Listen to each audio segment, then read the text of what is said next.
പ്രിയ സുഹൃത്തുക്കളെ, ഞാൻ ജോൺ വർഗീസ് ഓടിക്കൽ. അടൂരിൻ്റെ ചരിത്ര വഴികളിലൂടെ എന്ന പങ്ക്തിയിൽ ഇന്ന് പരിചയപ്പെടുത്തുന്നത് ഞങ്ങൾ പഠിച്ച ഞങ്ങളുടെ മാതൃ വിദ്യാലയമായ അടൂർ ഗവൺമെൻറ് ബോയ്സ് ഹൈസ്കൂളിനെയാണ് ഇന്ന് പരിചയപ്പെടുത്തുന്നത്. ഏറ്റവും പ്രധാനപ്പെട്ട ഒരു സ്കൂളാണ് ഈ സ്കൂള്. 1917 അന്നത്തെ തിരുവിതാംകൂർ രാജാവായിരുന്ന ശ്രീമൂലം തിരുനാളിനാലാണ് സ്ഥാപിക്കപ്പെട്ടത്. ഈ സ്കൂളിനെ പറ്റി പറയുമ്പോൾ ഈ സ്കൂളായിരുന്നു അന്ന് ഇവിടെ ഉണ്ടായിരുന്ന ഏക സ്കൂള്.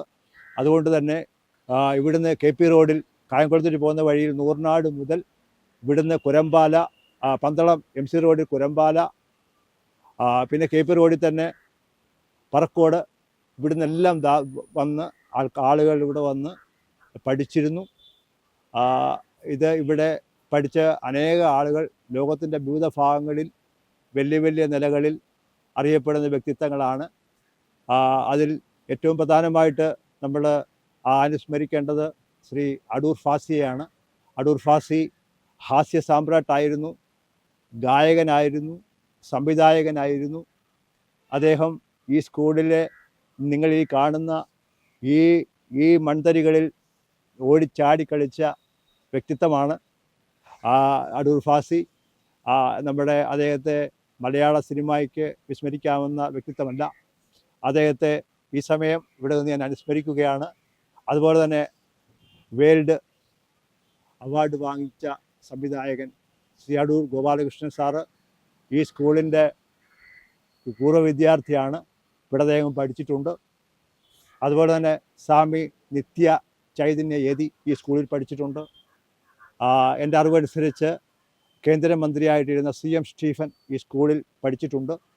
അതുപോലെ തന്നെ മിത്രവരം അലക്സാണ്ടർ, രാഷ്ട്രീയ രംഗത്തെ അതികായകനായിരുന്ന EK പിള്ള, അതുപോലെ തന്നെ അടൂരിൽ തന്നെ ഇന്നുള്ള പൊതുപ്രവർത്തകരായ ശ്രീ DK ഓൺ സാറ്, വർഗീസ് പേരേൽ, ധാരാളം എണ്ണിയാൽ ഒതുങ്ങാത്ത പൊതുപ്രവർത്തകർ, ടെക്നിക്കൽ വിദഗ്ധർ, പല മേഖലകളിൽ ഡോക്ടർമാർ, പലതരത്തിലുള്ള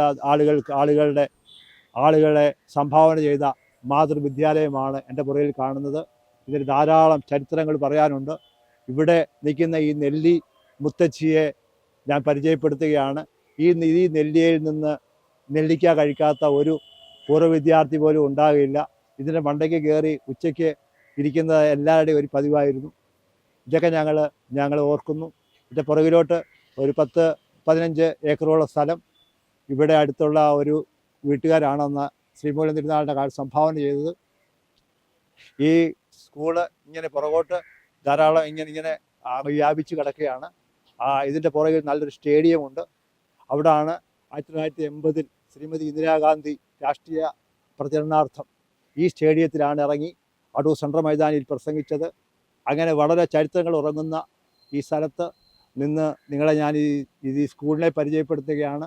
ഈ സ്കൂളിനെ ആർക്കും വിസ്മരിക്കാൻ കഴിയില്ല. ഇവിടെ തന്നെയാണ് അടൂർ പങ്കജം പഠിച്ചത്, അടൂർ ഭവാനി പഠിച്ചത്. അങ്ങനെ ധാരാളം ആളുകളുടെ അറിവിലേക്ക് നയിച്ച, ഇരുട്ടിൽ നിന്ന് പ്രകാശത്തിലേക്ക് കൊണ്ടുപോയ ഈ സ്കൂളിനെ നമ്മൾ വളരെ അനുസ്മരിക്കേണ്ടതായിട്ടുണ്ട്. കാരണം നമ്മൾ വീട്ടിൽ താമസിക്കുന്നുണ്ടെങ്കിൽ പോലും കൂടുതൽ സമയങ്ങൾ നമ്മൾ ചെലവഴിച്ചത് ഈ സ്കൂളിലാണ്, ഈ സ്ഥലത്താണ്. അതുകൊണ്ട് തന്നെ ഇപ്പോൾ ഈ സ്കൂളിൻ്റെ അവസ്ഥ വളരെ ജീർണാവസ്ഥയിലാണ്. നിങ്ങൾ കാണുന്ന പോലെ കാണാമല്ലോ, ജീർണാവസ്ഥയിലാണ് ഈ സ്കൂളുള്ളത്. ഇതിനെ സംരക്ഷിക്കേണ്ടത് ഗവൺമെൻറ്റിൻ്റെ ഉത്തരവാദിത്വം ആണ്. എന്നിരുന്നാൽ പോലും പൂർവ്വ വിദ്യാർത്ഥികളായ നമുക്കും അക്കാര്യത്തിൽ പങ്കുചേരാൻ കഴിയും. ഇവിടെ ഒരു PTA പ്രവർത്തിക്കുന്നുണ്ട്. ആ PTAയുടെ പ്രവർത്തനം ഞാൻ തിരക്കിയെടുത്തോളം ഒരു പൂർവ്വ വിദ്യാർത്ഥി അല്ലെങ്കിൽ പൂർവ്വ വിദ്യാർത്ഥികളുടെ ഒരു മീറ്റിംഗ് ഒക്കെ നടക്കുന്നുണ്ട്. അതുമായിട്ട് നമ്മൾക്ക് കോർഡിനേറ്റ് ചെയ്തുകൊണ്ട് ലോകത്തിൻ്റെ വിവിധ ഭാഗങ്ങളിലുള്ള ഈ സ്കൂളിലെ പഠിച്ച ആളുകൾ, അവരുടെ മക്കളും ഒക്കെ ചേർന്ന് ഈ സ്കൂൾ മുത്തശ്ശിയെ സംരക്ഷിക്കേണ്ടത് ആവശ്യമാണ്. ഇത് നമ്മുടെ മാതാവിനോട് ചെയ്യുന്നത് പോലുള്ള ഒരു കടമയായി നമ്മൾ ഏറ്റെടുക്കണം. നിങ്ങളുടെ അറിവിലേക്ക് ഞാനിത് ഷെയർ ചെയ്യുന്നു മാത്രം. നന്ദി, നമസ്കാരം.